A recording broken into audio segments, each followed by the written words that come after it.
नमस्कार मित्रांनो, मी कमलेश नवाळे तुम्हा सर्वांचं स्वागत करतोय. मित्रांनो, बऱ्याच दिवसांनी व्हिडिओ बनवतोय आणि विषय आहे अगदी आपल्या जिव्हाळ्याचा विषय, वनभोजन. मित्रांनो, आपण जो व्हिडिओ पाहत आहात तो देवाचे गोटणे गाव, तालुका राजापूर, जिल्हा रत्नागिरी येथील बुरंबेवाडी शाळा, सोडियेवाडी शाळा आणि राऊतवाडी शाळा यांच्या मार्फत संयुक्तरित्या एक वनभोजनाचा कार्यक्रम आयोजित केला होता आणि त्या मुलांची मजा मस्ती या व्हिडिओच्या माध्यमातून आपण पाहत आहोत. मित्रांनो, वनभोजन हा एक कोकणातील तसेच इतर भागातील विद्यार्थ्यांसाठी एक जिव्हाळ्याचा विषय आहे. वनभोजनाची आठवण येताच भूतकाळाच्या हिरव्या कुशीत दडलेल्या सोन्यासारख्या बालपणाची आठवण होते. सरस्वती विद्या मंदिर, बुरंबेवाडी, घोडेपई हे नाव आजही कानावर आलं की मनात एक थरार उठतो. तो थरार बालपणाचा, मातीशी नाती सांगणाऱ्या दिवसांचा आणि गावकुसाबाहेरच्या जंगलाशी जुळलेल्या अनंत आठवणीचा.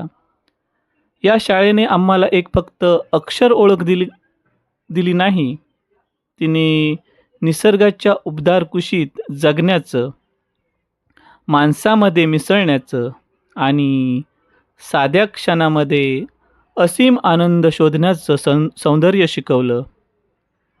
त्या साऱ्या दिवसांची चमकणारी आठवण म्हणजे वनभोजन. वनभोजनाची घोषणा होताच आमच्या मनात एक कोवळं फूल उमलायचं. ताजं, सुगंधी आणि आनंदाने बहरलेलं असं ते फूल असायचं. आम्ही सारे मुलं एकदम हरळून जायचो.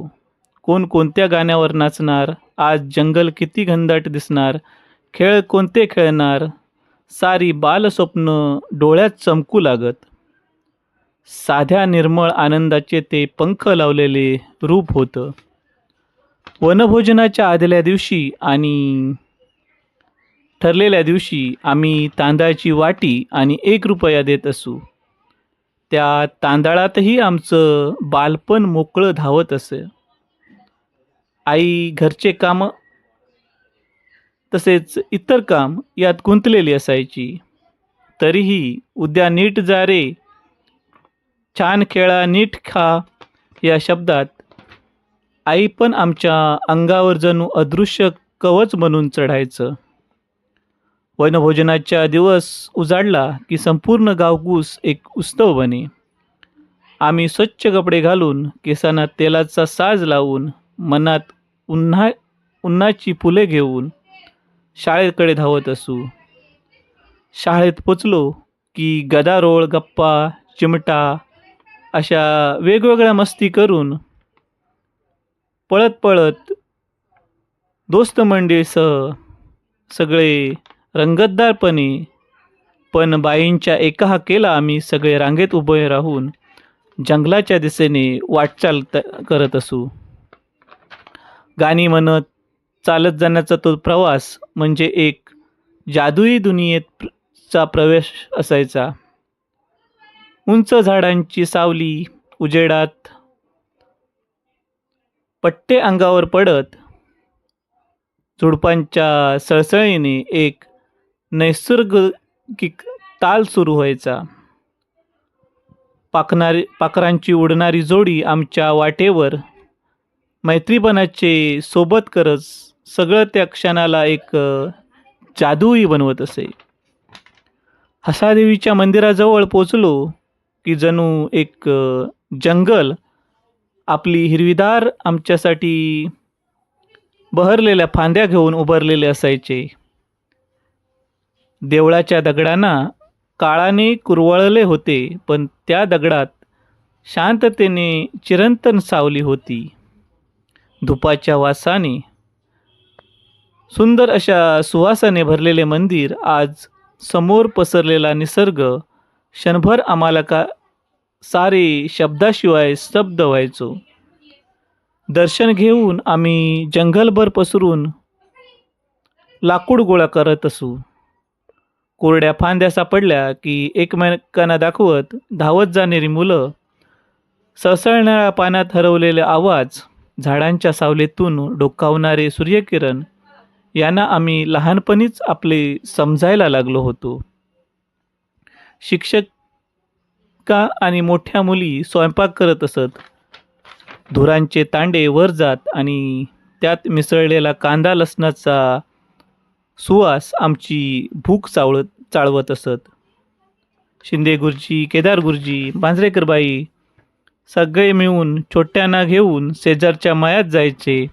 मुलं क्रिकेट खेळत, मुली लंगडी लपंडावर खेळण्यात रमायच्या आणि आम्ही लहानगे मातीतच घर बांधायचो. मातीचं घर, मातीचा पोत, मातीची बाहुली, त्या मातीनेच आम्हाला मनाची ऊब दिली होती. जेवण झालं असा आवाज ऐकताच आम्ही सगळे जंगलाकडे धावत येत असू. अंगभर धूळ, हातभर माती, पण चेहऱ्यावर लकाकणारा आनंद.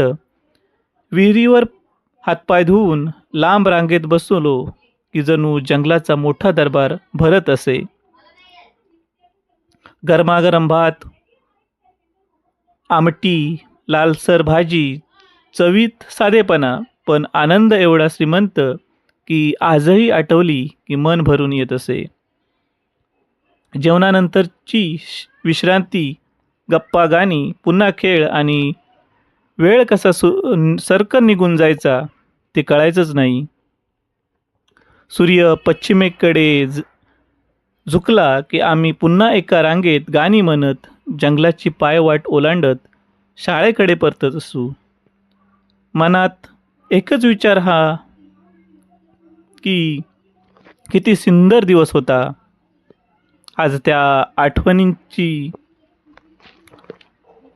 त्या क्षणांची आठवण होताच डोळे अगदी सहजपणे पाण्याने भरून जातात. आयुष्याच्या धावपळीत, बदलत्या जगात, मोठमोठ्या पाण्याच्या ओझ्याखाली लपलेल्या त्या आठवणी आजही तितक्याच जिवंत आहेत, कारण त्या बालपणानेच आम्हाला शिकवण दिली आहे. मित्रांनो, अशा रीतीने कशा प्रकारे वनभोजन साजरं केलं जायचं याची थोडक्यात माहिती मी या व्हिडिओच्या माध्यमातून देण्याचा प्रयत्न केला आहे. या व्हिडिओसाठी शब्दांकन केलं होतं आमचे बंधू शरद यशवंत नवाळे यांनी शब्दांकन केलं होतं. आणि अशा प्रकारे एक भूतकाळातील काही आठवणी ताज्या करण्याचा प्रयत्न केला असेल. मित्रांनो, तुमचेही बालपण अशा प्रकारे जर वनभोजन झाले होते असेल तर तुम्ही कमेंट्सच्या माध्यमातून नक्की सांगा. तुम्हाला हा व्हिडिओ आवडला तर नक्की लाईक करा, शेअर करा, सबस्क्राईब करा. धन्यवाद. आणि जास्तीत जास्त लोकांपर्यंत हा व्हिडिओ पोहोचवण्याचा प्रयत्न करा. तोपर्यंत धन्यवाद.